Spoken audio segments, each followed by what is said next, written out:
Ya, chicas, entonces comenzamos, ya estamos grabando. Lo que vamos a hacer en esta ayudantía es un poquito de repaso de lo primero que les va a entrar en la prueba. Decidí partir de acá y no directamente con paramétricas porque en la prueba 1 no les fue muy bien y quizás les faltó como repasar más toda la materia, porque me fijé que se enfocaron mucho en un tipo de ejercicio en particular y no estudiaron como que igual es harta materia condensada en una sola prueba, no se tomaron el tiempo como de ver todo lo que entraba. Entonces vamos a hacer un repaso de lo primero que es cambios de variables, integrales, y después vamos a irnos ojalá alcancemos hoy día y si no ya toda la próxima día, todo lo que tiene que ver con parametrización. ¿Ya? Entonces, partamos. Ejercicio 1. Sea R la región acotada por las rectas y igual x más 1, y igual x, y igual 2, y igual 1, que se muestra en la figura. ¿Ya? Dado el cambio de variable u igual y menos x y v igual y, grafique la región del plano, y mucho ojo con esta parte, es este plano, a la que la región R se transforma mediante el cambio de variable. Sé que esto ya lo vieron y probablemente lo aplicaron, pero si lo repasamos ahora, entonces quizás para la prueba no tengan que enfocarse tanto en esto, sino que más en la última materia. Entonces, hay casos en los que nos pueden entregar el cambio de variable y otros casos en los que no. De todas formas, aunque no nos entregaron el cambio de variable, en este caso es más o menos simple, o se ve más o menos cuál podría ser el cambio, ¿ya? Aunque nos lo dan. Entonces, nos dicen que grafiquemos este nuevo, o sea, realicemos este gráfico, pero ahora considerando el plano UV.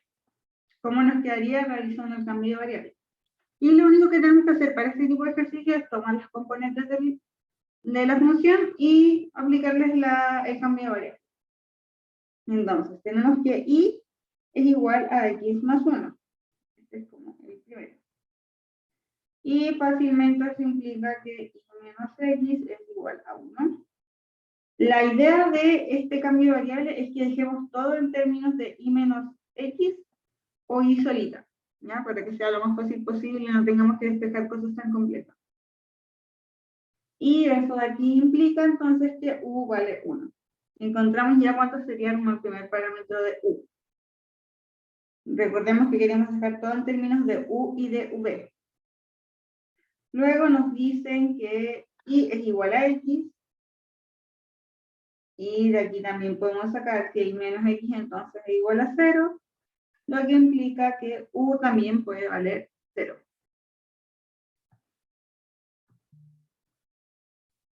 Por otro lado, nos dicen igual 2 e y igual 1. Y ese es mucho más simple porque nos dicen que v es igual a i, entonces de aquí ya podemos sacar cuántos son los dos valores de v. Que v es igual a 2 y v es igual a 1. Y ahora entonces ya tenemos todos los valores posibles y pasamos a graficar entonces con esto de acá. Este y este. Y nos dicen que estos sean un plano UV, entonces sería así. Este sería U, V corta. Y grafiquemos U igual 1, que sería, voy a decir que acá está el 1. Entonces sería toda esta recta. Voy a graficar U igual 0, que es esta de aquí, que es el eje básicamente. Vamos a graficar B igual 2. Y por último, V igual 1, que sería por acá, supongamos. Me quedo súper desproporcionado, pero no importa.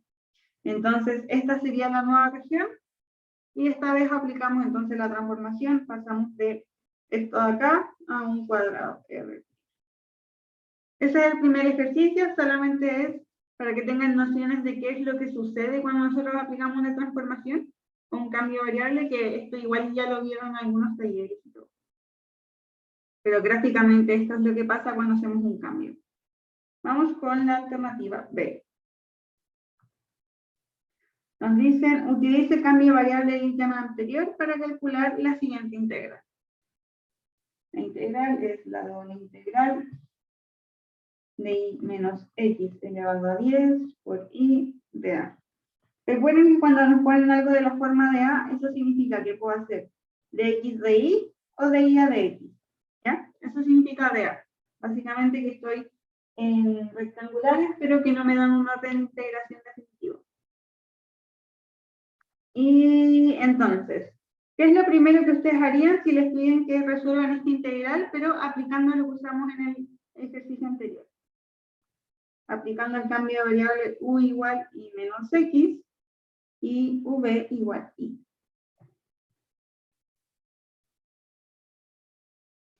Reemplazar el i menos x por u y el i por b. Sí, eso es lo primero que como que uno tendería a hacer porque se ve más o menos claro. Por i, que sería b. B.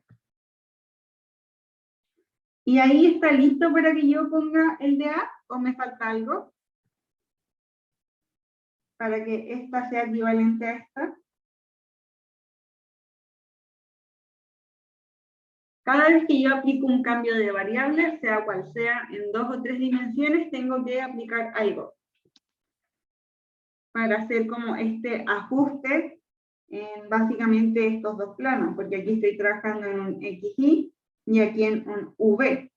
Entonces tengo que hacer un pequeño cambio, una pequeña adaptación en las integrales para que se mantenga bien la igualdad. Y eso es a través del jacobiano. ¿Ya? Eso es lo que nos falta acá. Siempre, en cualquier cambio de variable, voy a tener que aplicar un jacobiano. En este caso, siempre lo vemos como el determinante. ¿Ya? Entonces, lo único que nos estaría faltando, porque estas ya sabemos cuánto valen los límites de integración. Y ya sé que u se mueve entre 0 y 1 y b se mueve entre 1 y 2. Entonces, solamente me está faltando poder calcular el jacobiano para calcular la integración. Y cuando hacemos cambios de variables, yo sé que en realidad lo que me están pidiendo es esto de acá.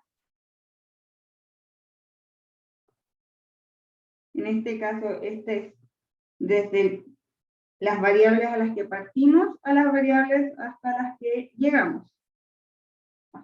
Ya, ahí le puse desde hasta porque es desde x, y pasamos a u, b. Entonces el jacobiano se debería escribir como la derivada de x, y respecto a u, b. Pero nosotros sabemos que es mucho más fácil, por cómo tenemos escritas las variables, derivar u respecto de y de x y v respecto de y de x. Entonces lo que generalmente se hace es hacer la inversa de este jacobiano. O sea, vamos a hacer la inversa de estas derivadas, y. Y esto me va a quedar 1 partido en, y ahora sí escribo la matriz y saco el determinante. ¿Ya? ¿Se acuerdan de esto? ¿Se acuerdan de esta parte?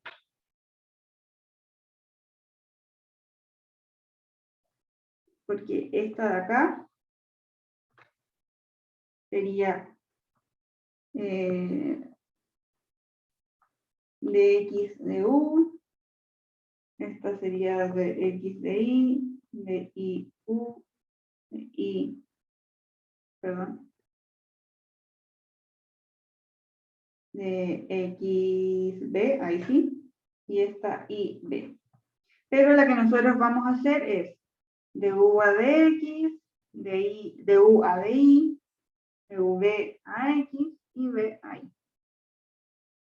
¿Por qué? Porque esta es mucho más simple que calcular esta de acá. En este caso, el cambio de variable es súper simple, es y menos x e y. Pero hay algunos que pueden ser más complejos, entonces por lo general se recomienda hacer esta de acá. Es 1 partido en y al revés las derivadas. Entonces calculemos ese jacobiano, me da 1 partido en la derivada de u respecto de x, que es x menos 1.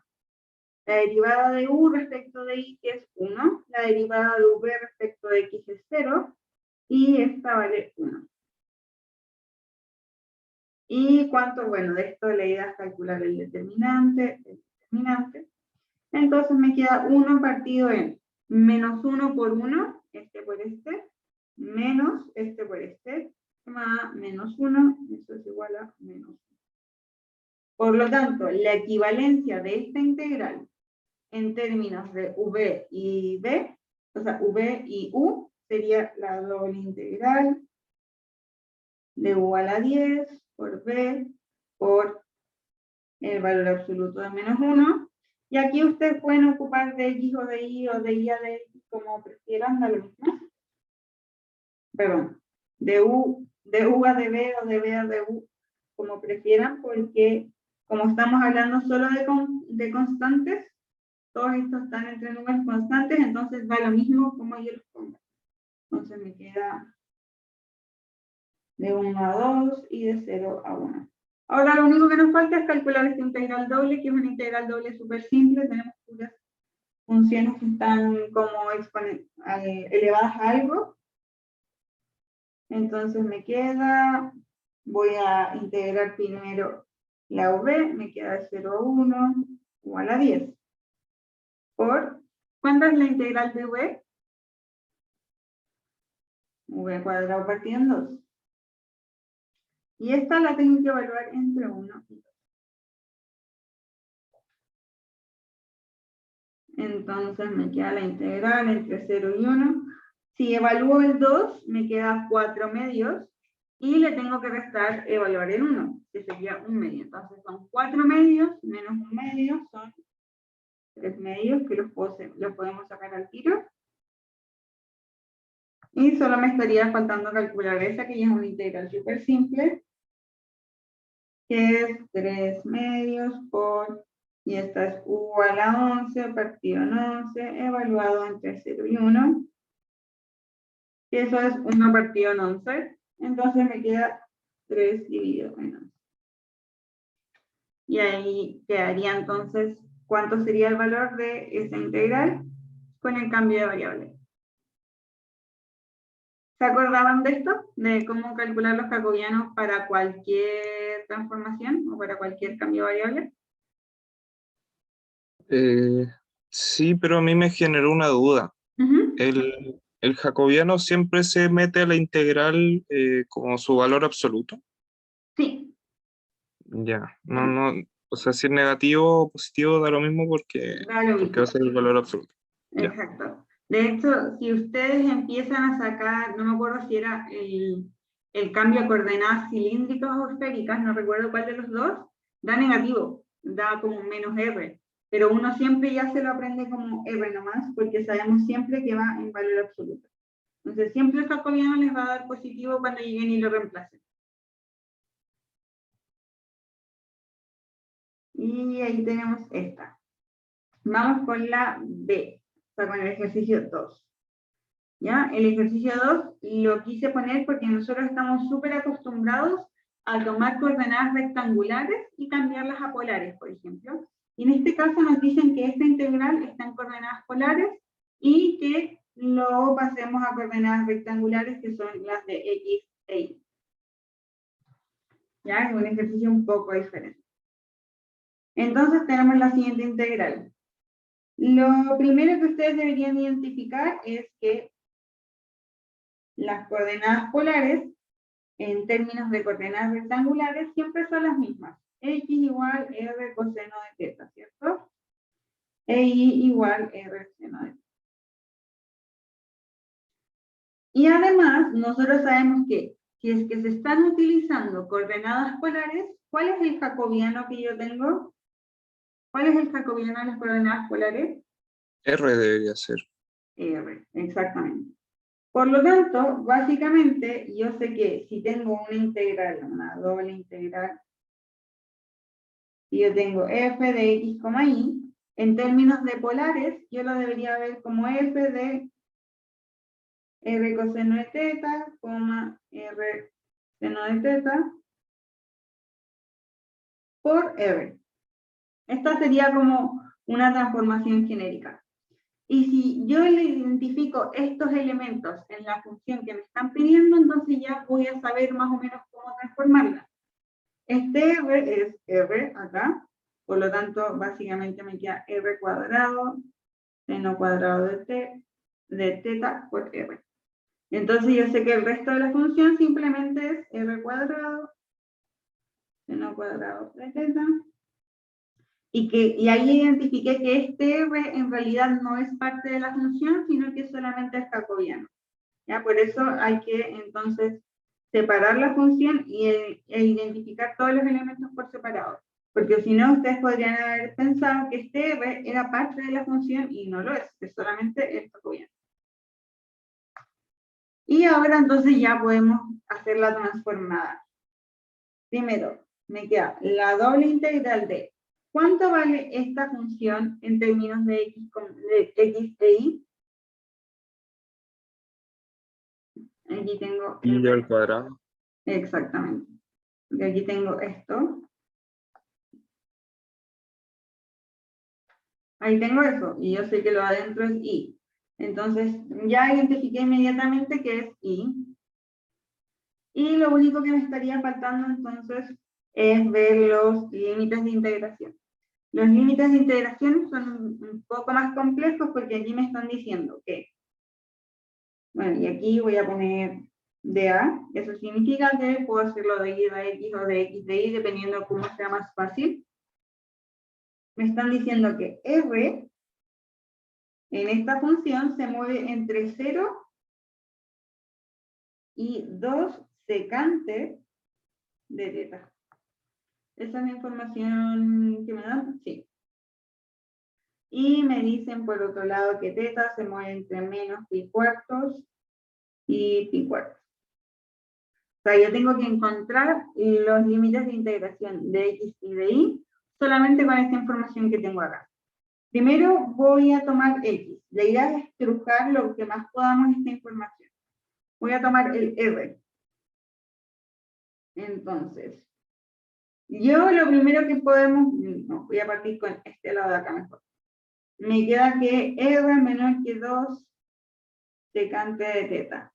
¿Cómo voy a escribir esto en términos de x e y? Si yo la única transformación que sé, lo único que sé es que x vale r coseno de teta e y vale r seno de teta. Entonces, ¿qué es lo primero que ustedes harían? Para que me queden x e y acá entre medio, porque mi idea es escribir la equivalencia.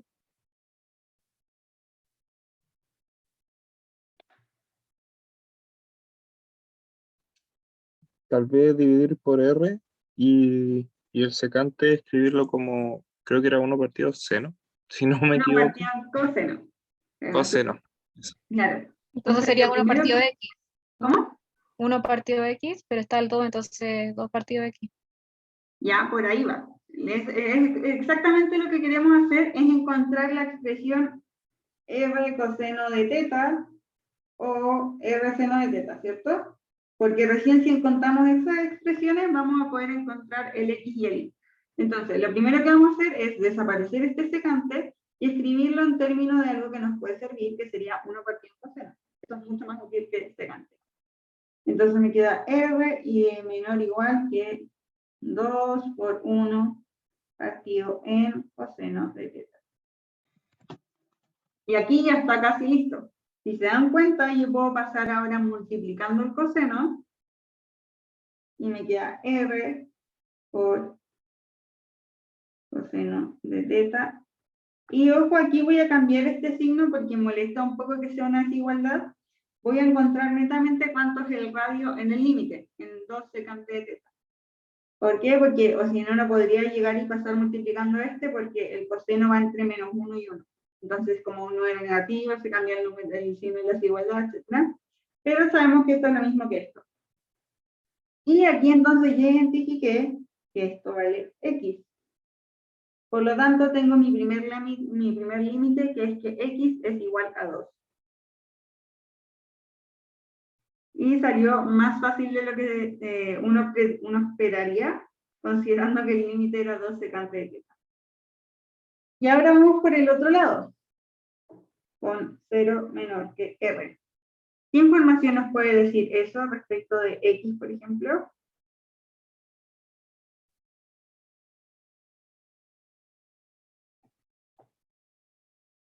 puedo anotarlo así, R igual a 0. Sabemos que eso representa un punto de origen. Y X, o sea, R igual a 0 va a implicar necesariamente X igual a 0. ¿Sí? Entonces ya sabemos que X se va a mover entre 0 y 2. Ahora nos falta identificar los valores de Y y claramente los vamos a tener que sacar a través del ángulo θ, porque no tenemos más información. Lo voy a hacer acá. Entonces queremos identificar qué información nos puede dar esto. ¿Ya? Y en realidad siempre existen dos, o sea, yo al menos siempre elijo entre dos métodos al momento de encontrar los límites de integración. El método 1 es a través de álgebra, que es lo que hicimos recién, que fue básicamente multiplicar, dividir, etcétera, encontrar cuál es la equivalencia en términos algebraicos. Y hay un segundo método que a veces resulta súper útil, que es el método gráfico. Y ahora les voy a decir por qué es tan útil. Vamos a tratar de resolver del ángulo a través del método gráfico. Yo sé que el ángulo θ en polares, el ángulo, este va por aquí en realidad, y vamos a decir que este es 0 y medios, y este puede ser menos pi medio, 3 pi 4, como ustedes quieran, o sea, 3 pi medio. Y en polares, el pi medios, o sea, el pi cuartos, perdón, se vería así. ¿Cierto? Esto sería pi cuartos. ¿Estamos de acuerdo?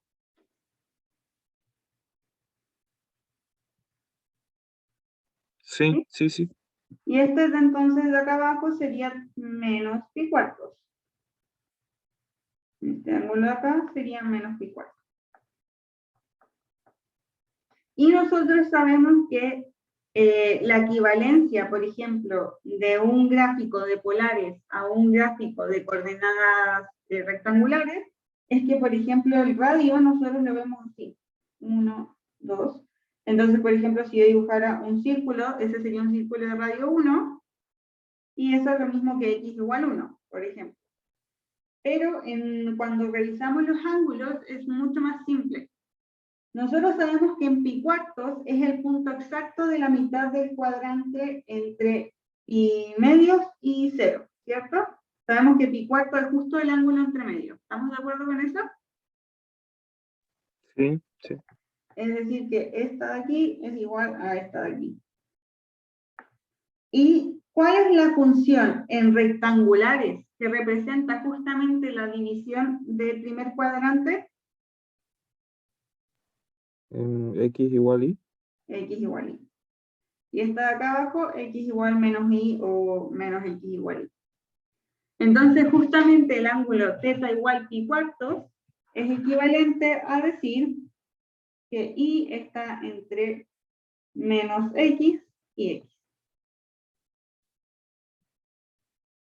¿Lo ven? Sí. Súper. Entonces, ir de aquí hasta acá es lo mismo que ir desde el menos X al X. Y ahí encontramos entonces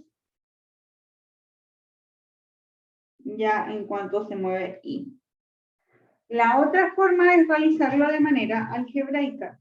¿Cómo realizo esto de manera algebraica? Y aquí ya tienen que empezar a conocer los ángulos. Entonces, básicamente uno podría deducir que un ángulo, o sea, una función que evaluada en un ángulo me da pi cuartos sería tangente.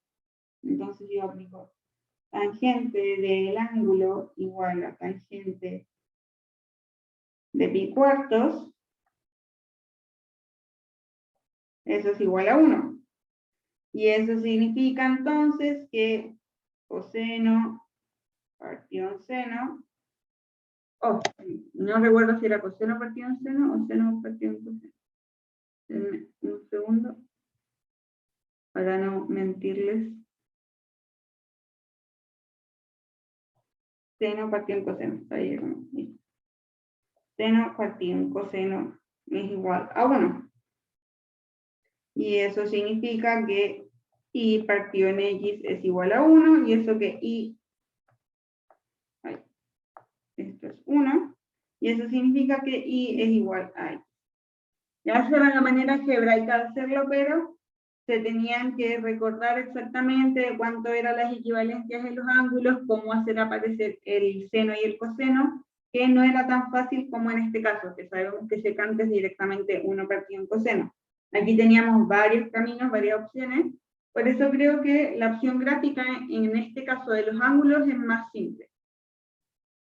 Y ahora entonces reescribamos cómo nos quedaría la integral, nos quedaría la doble integral de y cuadrado, y aquí ustedes pueden elegir si hacer de x, de y, etc. Voy a hacer de y a de x, y me quedaría entre menos x, y entre 0 y 2. Ah, bueno, en este caso en particular era necesario hacer de y a de x. ¿Por qué? ¿Por qué tengo que hacer sí o sí de y a de x?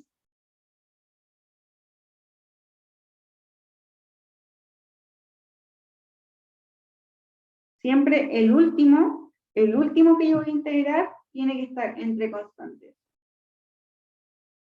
¿Ya? El último nunca puede tener variables. Y nosotros vemos que y se mueve entre dos variables, que es menos x y x. Y que el x se mueve entre constantes. Entonces siempre este puede moverse entre variables, o puede tener variables entre medio, pero el último siempre tiene que moverse entre constantes. Entonces en este caso era necesario hacer de y a de x. ¿Dudas? ¿No? No, ninguna duda. Pasemos al siguiente. Ya, y este es de los ejercicios más clásicos que van a ver, y haciendo este tipo de ejercicios van a manejar a la perfección como todas las transformaciones.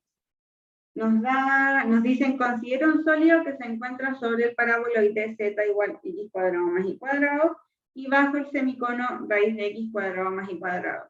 Nos piden escribir esto en rectangulares, en cilíndricas y en esféricas, y además calcular el volumen final, ¿ya? Esta última la pueden hacer con la transformación más fácil, ¿ya?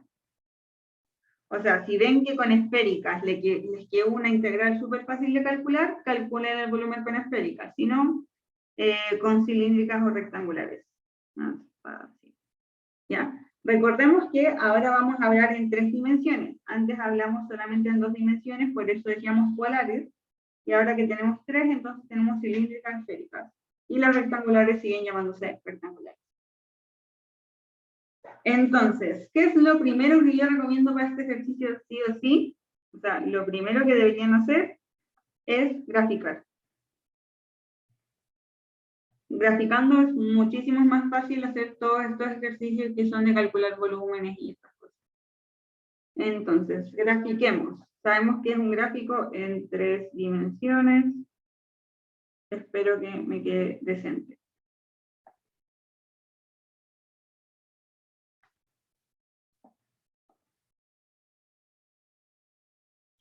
Y voy a poner X y Z. Me están diciendo que tengo un paraboloide que es un paraboloide superclásico, x cuadrado más y cuadrado. Y este lo voy a hacer con este mismo rosa. Es un paraboloide de una hoja. Entonces me va a quedar algo así. Ya, este es el paraboloide. Y además me dicen que tengo un semicono. ¿Por qué es un semicono? Porque es solo la parte positiva de un cono, ¿sí? Esto no puede ser negativo nunca. Entonces el cono me quedaría algo así.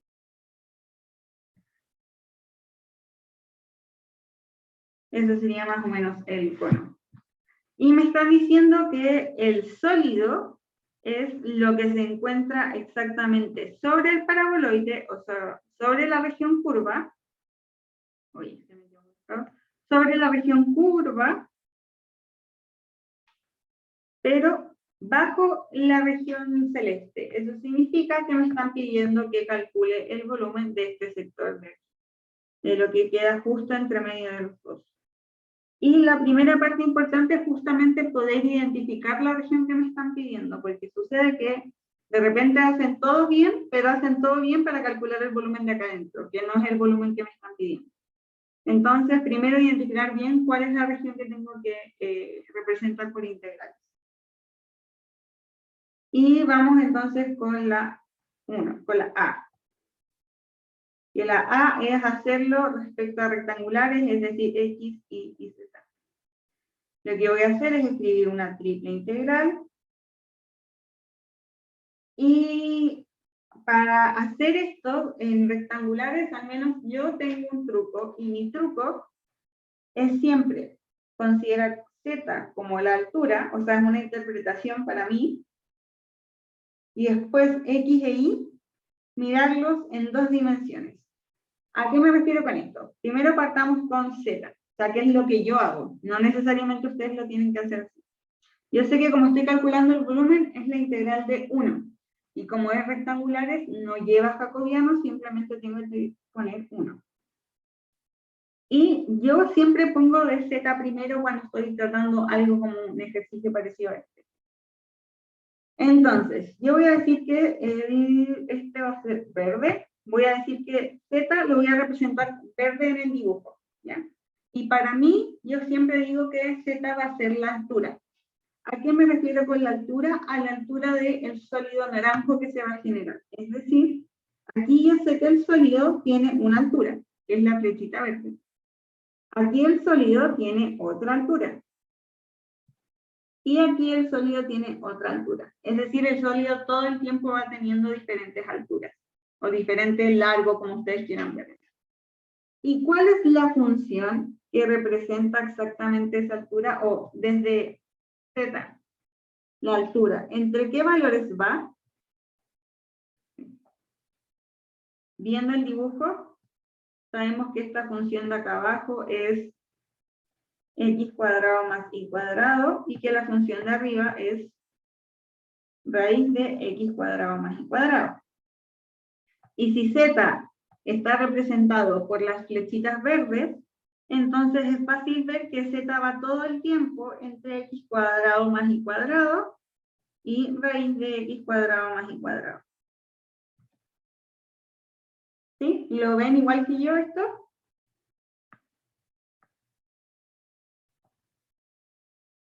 ¿Sí? Ya, entonces ya tenemos entre qué valores se mueve z. Z que representa la altura, entonces se mueve entre x cuadrado más y cuadrado y raíz de x cuadrado más y cuadrado. Ya, ahora nos falta buscar x e y. ¿Y a qué me refiero yo cuando lo veo en 2D?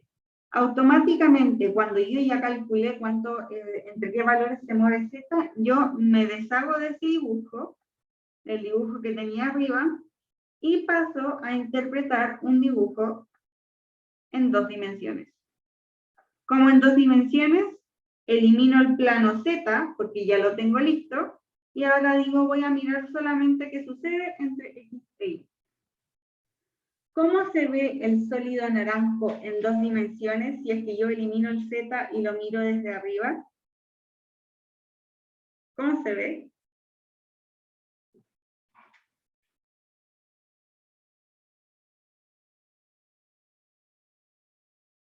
¿Qué forma tiene si es que yo miro este dibujo desde arriba y solamente la parte naranja?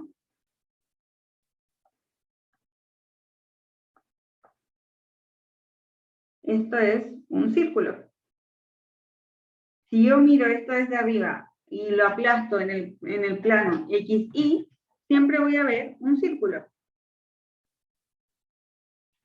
Entonces, si yo paso esto al círculo que estamos viendo acá, entonces pasa a ser súper simple porque ya tengo listo. Bueno, sabemos cuáles son estos valores, que estos valores son la intersección entre x cuadrado más y cuadrado y raíz de x cuadrado más y cuadrado. Este es 0, este es 1, este es 1, 1 y 1. Y aquí entonces tengo que ver 2 cosas. Siempre yo voy a identificar una variable entre funciones,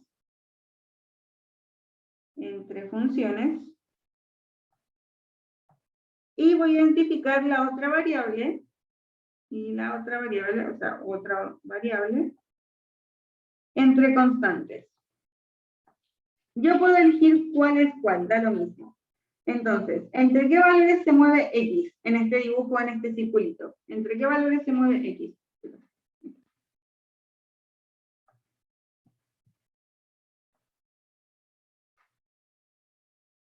¿Entre qué valores se mueve X? Menos y 1 y 1, ¿no? Sí, de hecho, sí, entre menos 1 y 1. Menos 1 y 1. Ya, y ahora que ya elegí la que se mueve entre constantes, porque aquí intuitivamente dijimos ya, X se mueve entre menos 1 y 1, que es de aquí hasta aquí. Ahora tenemos que elegir entre qué valores se mueve Y. Pero como ya elegimos la variable que se mueve entre constantes, entonces sabemos que Y se tiene que mover entre funciones. ¿A qué me refiero entre funciones? Porque lo que está haciendo X es decir, todo el tiempo de menos 1 a 1, de menos 1 a 1.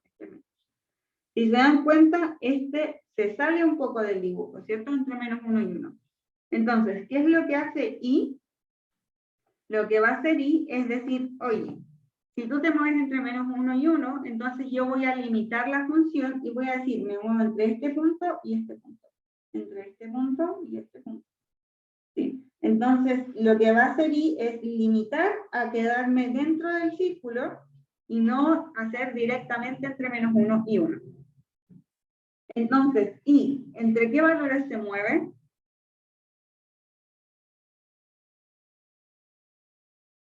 Si es que tiene que representar la función del círculo.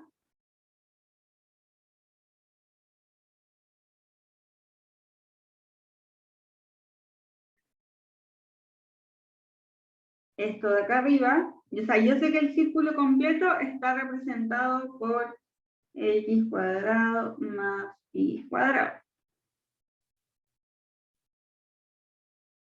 Por lo tanto, en este caso, yo sé que la parte de arriba, si es que yo quiero despejar, bueno, de hecho este tiene radio igual a 1. Entonces me queda 1 igual x cuadrado más y cuadrado. Entonces la parte de arriba es raíz de 1 menos x cuadrado, y la parte de abajo es menos raíz de 1 menos x cuadrado. ¿Sí? Y recién esa función representa la capa de arriba del círculo y la capa de abajo del círculo. Entonces yo digo, ok, x se mueve entre menos 1 y 1, pero y está limitado y se mueve entre las funciones. Entre acá, que es menos raíz de 1 menos x cuadrado, y acá que es 1 menos x cuadrado. Y este es raíz de 1 menos x cuadrado. Y ahí entonces ya identifiqué los valores entre los cuales se mueven las tres variables. ¿Por qué yo trabajo en 2D siempre, x e y? Porque es mucho más fácil que verlo acá. ¿Ya? Se vuelve mucho más simple que ver en este dibujo. Porque ahí tendrían que empezar a ver qué pasa de aquí hasta aquí, pero restando este pedazo, pero viendo también de este punto hasta este punto, etc. Entonces es mejor pasarlo directamente a dos dimensiones, porque yo ya saqué el z al interpretarlo como a la altura. Entonces finalmente me queda que la función es de z, luego sí o sí tiene que venir de y, porque yo elegí que y se mueve entre dos funciones que dependen de x. Entonces el y me queda menos raíz de 1 menos x cuadrado y raíz de 1 menos x cuadrado. Y como siempre, el último se tiene que mover sí o sí entre constantes, y nosotros dijimos que se movía entre menos 1. Y ahí entonces me queda lista esta integral en coordenadas rectangulares. Pasemos ahora entonces a la B. Y van a notar que con coordenadas cilíndricas y esféricas el ejercicio se simplifica un montón. Por eso es tan importante saber cuál escoger siempre. Vamos con coordenadas cilíndricas.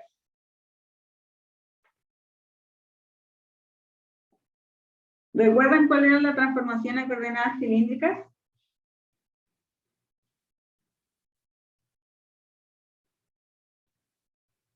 No, la verdad es que no. ¿No? ¿No recuerdan? Estas se las tienen que decir así saber para ahorrar tiempo. X siempre es R coseno de teta y es igual a R seno de teta, o sea, es como si fueran polares, pero sabemos que estamos hablando en 3 dimensiones, entonces vamos a tener que agregar un z que es igual a z. ¿Y a qué me refiero con z igual a z? Ahora lo vamos a ver. Nosotros ya sabemos que z siempre se mueve en términos de la altura, es decir, eran estas flechitas verdes que yo había dibujado acá. Y si yo digo que z es igual a z, entonces directamente estoy diciendo que z es igual a lo mismo que yo tenía antes, que era raíz de x cuadrado más y cuadrado. O sea, en este caso es z igual a altura, lo voy a poner. Igual que antes. Y acá x cuadrado más y cuadrado. ¿Cuál es la única diferencia que voy a hacer con las coordenadas cilíndricas? Es que ahora ya no existen y ni x, sino que voy a reemplazar todos los x por r coseno de teta y todos los y por r seno de teta. O sea, el z me queda igual, solamente tengo que reemplazar. Entonces me queda r coseno de teta al cuadrado, todo esto al cuadrado, más r seno de teta, todo esto al cuadrado, menor que z, menor que, y aquí me queda lo mismo, raíz de, aquí le voy a poner al tiro, sabemos que x cuadrado más y cuadrado me da r cuadrado en raíz, y de hecho este lado de la izquierda me da r cuadrado. Entonces sé que z se mueve entre r cuadrado y r. Eso era todo. Era súper simple en este caso. Voy a escribir aquí la integral para que no lo olvidemos. Entonces es la triple integral. Y aquí, ¿qué me está faltando? ¿Cuál sería el jacobiano en coordenadas cilíndricas? Porque aquí ya no va solamente el 1.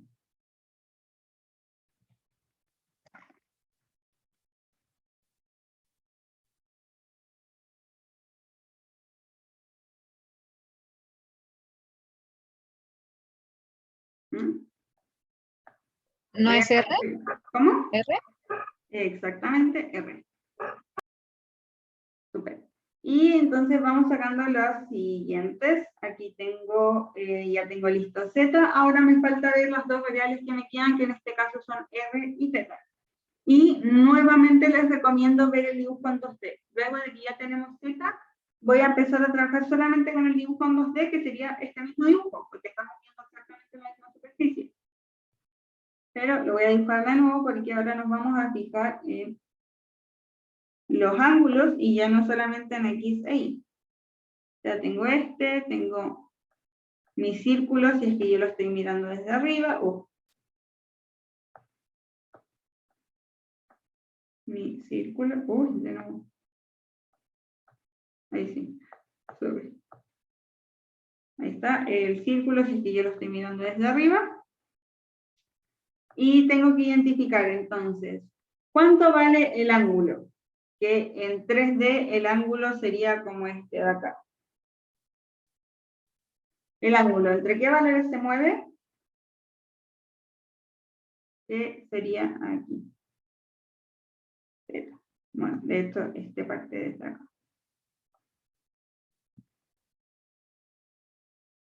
Teta, ¿entre qué valores se mueve?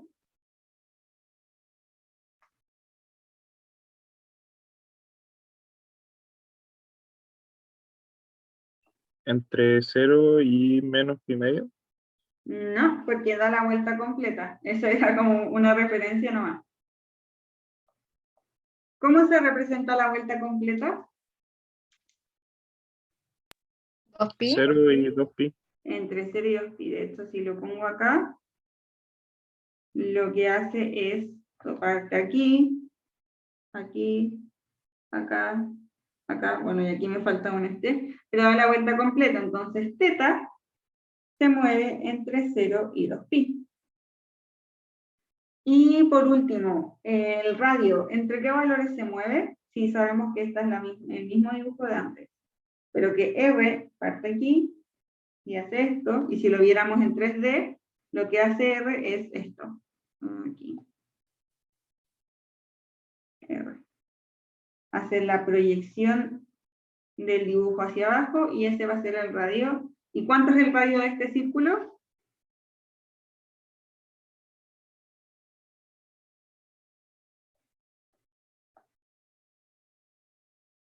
¿Entre qué valores se mueve el radio? Si va desde aquí hasta aquí, o de aquí hasta aquí, o de aquí hasta aquí, da lo mismo porque es un solo círculo, es entre 0 y 1. Exacto. Que si lo vemos acá, se complejiza un poco porque tomo el centro, y del centro tengo que llegar hasta este punto acá. Y eso se cumple para cualquier punto. Entonces, el radio en este punto es claro que vale 0. El radio aquí va a ser un poquito más grande, el radio acá es un poco más grande, acá más grande, hasta que llega a 1. Por ende, es mucho más simple verlo así, y se nos da el tiro que el radio va entre 0 y 1. Entonces, ahí me queda la triple integral de θ, que va entre r cuadrado y r, y esta la pueden poner como quieran, de θ. Por lo general se pone el de θ al final, porque siempre se mueve entre dos constantes, o la mayoría de las veces. Entonces nos aseguramos que va entre 0 y 2pi. Eso quiere decir que da absolutamente la vuelta completa. Y por último el radio entre 0 y 1, que lo vamos a dejar aquí. Y esa sería la integral. Si se dan cuenta, resolver esta integral es muchísimo más fácil que resolver esta de aquí. Porque voy a tener que, cuando integre, me va a dar z. Voy a evaluar entre estos dos valores. Después voy a tener que integrar esa resta y reemplazarla por este valor. O sea, la integral se complejiza mucho. Pero si lo hacemos en cilíndricas, inmediatamente me quedan puros reemplazos muy simples de hacer. Y entonces, por último, hagámoslo en esféricas. Esféricas. Sí. ¿Ya? ¿Y se acuerdan de cuál era el reemplazo en esféricas? Este era un poquito más complicado que el de cilíndricas. No, no me acuerdo. ¿No? Es que de hecho, yo siempre me equivoco al ponerlo. Pero siempre vamos a decir que es esto por seno de phi por coseno de teta. Lo mismo, seno de phi, pero ahora por seno de teta. Y z lo vamos a representar como coseno de phi. ¿Y cuál era el jacobiano de las esféricas?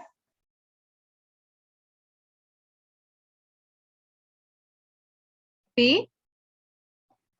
Falta algo. Si tiene un pi. ¿Pi al cuadrado? No sé. Ya, pi cuadrado por seno de phi. Ya, este era mucho más complejo. Si es que están en una prueba y no tienen acceso como a verlo ni nada, y no se recuerdan, van a tener que sacar el jacobiano a mano. Si recuerdan cómo es el jacobiano a la mano, es una lata, porque van a tener que sacar la derivada de x respecto de phi, la derivada de x respecto de, o sea, de phi, de teta, no me acuerdo cómo se pronunciaba esa letra griega, y hacer lo mismo respecto de todas las variables. Entonces, mala idea, apréndase el jacobiano, porque si no van a tener que sacar el determinante de la matriz girante. ¿Ya? Entonces, en este caso es, creo que esta era, ¿cómo se pronunciaba esa letra griega? Denme un segundo para buscarlo.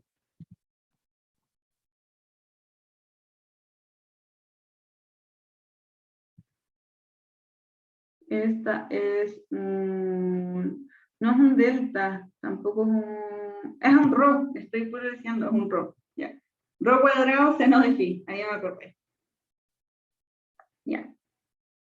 Entonces, ahora que ya tenemos listo, tienen que recordar esos 3 jacobianos, o sea, bueno, en realidad esos 2, y el de las polares que también es R como la cilíndrica.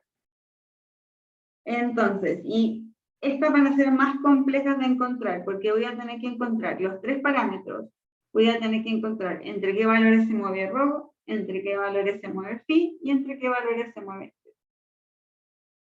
¿Ya? Y tienen que poder identificarlas en los respectivos dibujos, ¿ya? En los dibujos que ustedes van a ir encontrando. Entonces, cuando hablamos de esféricas, recuerden que en un dibujo general, este de acá, y este es X y este es Y, este ángulo de acá va a ser el θ. Este ángulo que se mueve desde aquí arriba, desde Z hacia abajo, es el ángulo phi. Y el ρ es como, más o menos representa el radio. ¿Sí? Es como lo que antes veíamos como el radio en 2 dimensiones, ahora tenemos este ρ. Y por último, de hecho, aquí, ahí. Ya, es como el radio, pero en una esfera. Antes teníamos el radio en un círculo, que el radio en un círculo lo seguimos denotando como una R. Que sería, por ejemplo, si tuviera un círculo dibujado aquí, este sería R. Mientras que ρ es en una esfera completa. Y ahora entonces encontremos cuánto valen los parámetros para poder encontrar la integral, que sabemos que es la integral de que lo único que tenemos dentro es ρ cuadrado seno de phi. Y voy a poner por último el de θ. Entonces, veamos lo más fácil. Tengo esta cosa de acá, y ya les dije cómo se interpreta. Voy a borrar esto un poquito.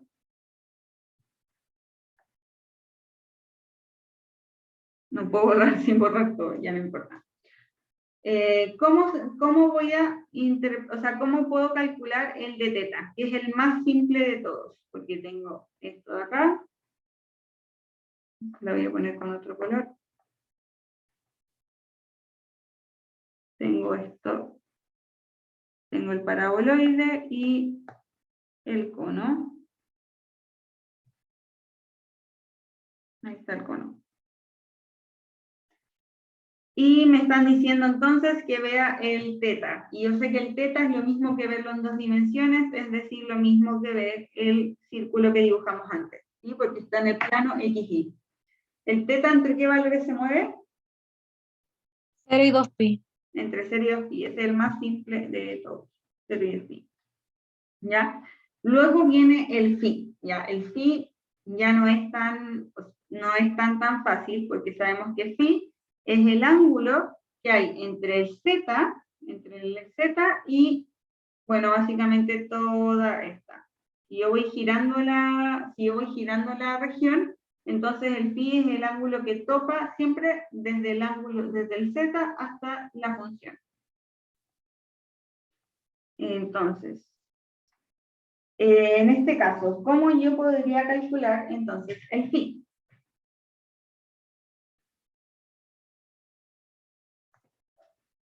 Y voy a poner acá que para phi, si es que lo vemos en ángulo, es 3,0, este es pi medios, el que está acá abajo es pi, y así sucesivamente. Ya imaginen que esto está en 3 dimensiones. Y phi lo que hace es que va a ir desde el punto en que yo toco la función, o sea, yo sé que phi va desde aquí hasta aquí. Voy a borrar ese, aquí hasta aquí. Oh, ¿qué pasó? Ahí sí. Entonces, voy a representar el phi con el lápiz verde, y es esto de aquí. Siempre es el ángulo que parte desde aquí hasta aquí. Este es el ángulo que encierra la región, es este completo. Y este ángulo sí o sí parte desde esta recta de acá. Ya, este es un poquito más complejo de ver.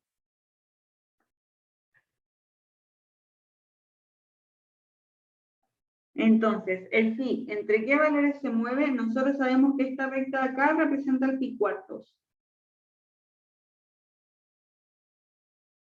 Entonces, phi, sí o sí, el primer valor que toma es desde pi cuartos, que es el ángulo del cono. Entonces, pi va a ir desde pi cuartos. ¿Y hasta qué valor toma? ¿Hasta qué valor llega el phi?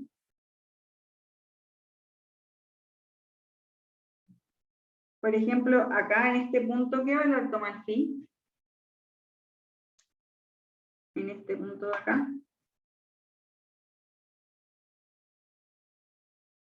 ¿Cuál es el valor más pequeño que toma el ángulo? ¿Cero? ¿O no alcanza? No es 0, porque el 0 está representado acá arriba. Entonces eso es lo raro. Aquí tomo pi cuartos. Y aquí pi medios. ¿Sí? Y esto es netamente por la forma en la que está dispuesto. Nosotros estaríamos acostumbrados a decir 0 porque casi siempre el 0 va acá. Entonces dice, ¿dónde comienza el 0? Pero cuando nosotros revisamos el pi, tenemos que notar que este de acá es pi medios. Entonces siempre voy. De aquí el punto máximo es pi cuartos, y el punto mínimo que voy a tomar es justamente acá, sobre sí mismo, que el ángulo no avanza. O sea, que el ángulo llega hasta el pi medios en este caso, que sería de este a pi medios. Lo voy a graficar de nuevo esa parte para que se entienda mucho mejor. Acá tengo el paraboloide y el cono. Entonces, está claro que el primer ángulo que toca es el pi cuartos, desde aquí a pi cuartos. Pero el máximo que va a tomar es hasta este punto que está representado por el pi medios. Lo voy a poner más abajito para que se vea más intuitivo. Si eso es pi cuartos, entonces el mínimo, o sea, el máximo valor que toma es pi medios. Si diera la vuelta hasta acá, por ejemplo, sería entonces si fuera de aquí, de pi cuartos a pi. Pero como solo llega hasta la mitad del eje, y no tenemos algo así, por ejemplo, no tenemos un paraboloide de 2 hojas, que en ese caso iría desde el punto de arriba hasta el de abajo, llegamos solo hasta el eje positivo, entre comillas, entonces tenemos el pi medios.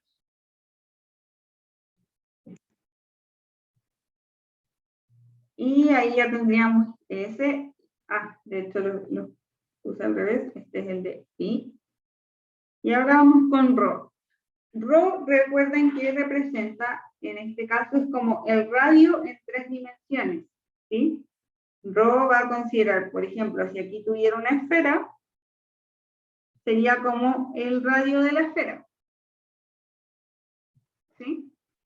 Entonces, en este caso, ¿cuánto vale ρ? ¿O cuánto es el valor más pequeño que puede tomar ρ? Que recuerden que estamos tratando de representar solamente esta parte de acá, solamente la parte del medio. El valor más pequeño que puede tomar ρ es efectivamente el 0. El 0. Y el valor más grande que puede tomar ρ, lo que hace ρ, si se dan cuenta, es parte de aquí y choca acá, parte de acá y choca acá, parte de aquí y choca hasta acá. Entonces yo quiero ver cuánto es el valor más grande que puede tomar ρ. Si lo veo de hecho en 2 dimensiones, lo que yo estaría mirando sería algo como esto. Aquí. Esa región de ahí. Se ve muy feo. Tengo esta y esta. Entonces lo que hace ρ es ir desde aquí hasta acá, desde aquí hasta acá, desde aquí hasta acá. Entonces, ¿cuál es el máximo valor que puede tomar ρ? es la intersección del plano en Z con este valor de acá, que es x cuadrado más y cuadrado. Entonces, si yo igualo z igual x cuadrado más y cuadrado, puedo encontrar el valor de ρ. Que en este caso, esto sería en base a lo que vimos antes. Sabemos que z es ρ por coseno de phi. Y esto va a ser igual a ρ cuadrado, seno cuadrado de phi por coseno de teta más, eso recién es x al cuadrado, y hago lo mismo con y.